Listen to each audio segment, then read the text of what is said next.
Hey, what's up everybody? It's Tyler from Second Glass, and today we're here with Nate. Hi, I'm Nate from Second Glass. I do all the video stuff that you guys watch on our YouTube channel. I'm usually behind the camera. Today I'm in front of it, and there's nobody behind the camera. Nobody. And so today we are doing wines for summer movies.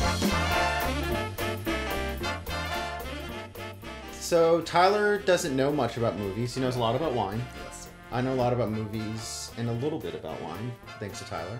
I'm going to mention some of the movies come out this summer, and Tyler's going to give us the perfect wine pairing for that movie. You ready? I'm ready. So first up, coming up, we have Jurassic World, which is the 4th installment of the Jurassic Park series. This movie stars Chris Pratt, and it looks like a fun reboot. You know who Chris Pratt is? I know who Chris Pratt is because I watched that one movie he was in with the science fiction thing. Yes, exactly. That was a great movie. Chris Pratt and the science fiction thing. It was great. I watched it twice. Guardians of the Galaxy. Yeah. Yes.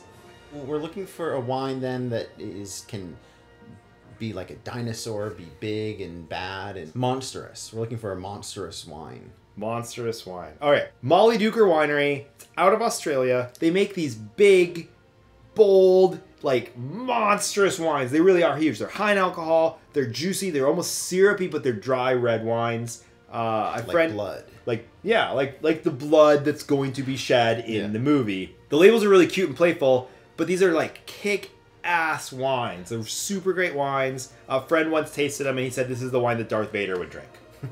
Yeah, Molly Duker. I believe the Boxer. There's one called the Boxer. That is what you should drink while you watch Jurassic World. And then we have the Entourage movie. Based on the hit HBO show. I watched the TV show. Yeah, so you know that one. It took them a little while to make the movie. It did, yeah. Okay, so I mean, this was kind of easy, right?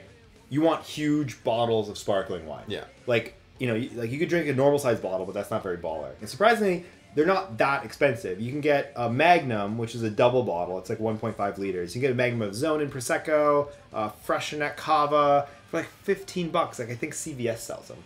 But then if you want to kind of like spend a little bit more money, you can get double Magnums, which are 3-liter bottles, which is called a Jeroboam. And you might not be able to find them at your normal store, but if you ask them, they can special order them. And you're looking at like maybe $50, $60, but you're getting 4 bottles of bubbly. And then if you want to go real hard, you can get like a 9-liter, but those are like $800. They're probably the size of Turtle. They're probably the size of Turtle.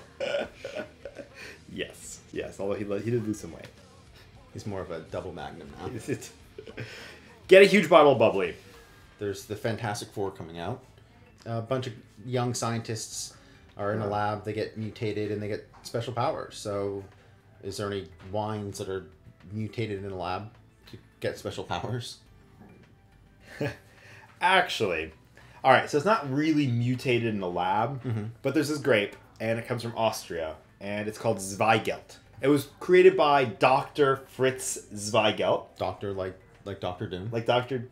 Doom, only I think he was way nicer. It was like the early 1920s in Austria. Austria had a big problem because it's hard to get red grapes to grow because it's like high altitude, it's cold, really short growing season. And so what he did is he took it's a hybrid of a few different grapes. I think 2 different ones. One's Blaufränkisch. I don't know what the other one is. But he crossed these 2 grapes, gave it really thick skins. And so this red grape can now be grown in the high altitudes and the cooler climate. And it makes this like big, juicy red wine. They're like $15. They're really good. You can find them at most stores. $15. That's cheaper than a movie ticket. It's like half the price of popcorn. So Zweigelt. It's not mutated, but it's at least crossbred and like it's a superhero grape. The last film we want to talk about is Pixar's new movie this summer. It's called Inside Out. And it stars a bunch of comedians, Amy Poehler, and they play the voices in your head, sort of. Like one's like represents your sadness, your happiness, your anger. They all have to work together harmoniously to make this little girl happy again. All right. I got a double whammy for you, right? One, I got a wine that's a blend of a lot of different grapes. I think it's like 5 or 6 different grapes, some of them more unique than others. All these grapes have to come together and really, come into harmony and, play to each other's strengths and work with each other's weaknesses. Yeah. The wine is called Field Recordings. It comes from Paso Robles, California. Great. And the double whammy is that it comes in a can. And why is this awesome for movies? You can sneak it in. Because you can sneak it into movies. Already done that once or twice, but it comes in a 16-ounce can, so it's a tall boy. How does it pair with popcorn? Excellent, excellent. Hope you enjoyed our picks and our pairings with movies and wine. We're definitely going to watch some movies, and I can guarantee you'll drink some wine. Definitely. Cheers. Yeah. Cheers, you guys. Oh, and you.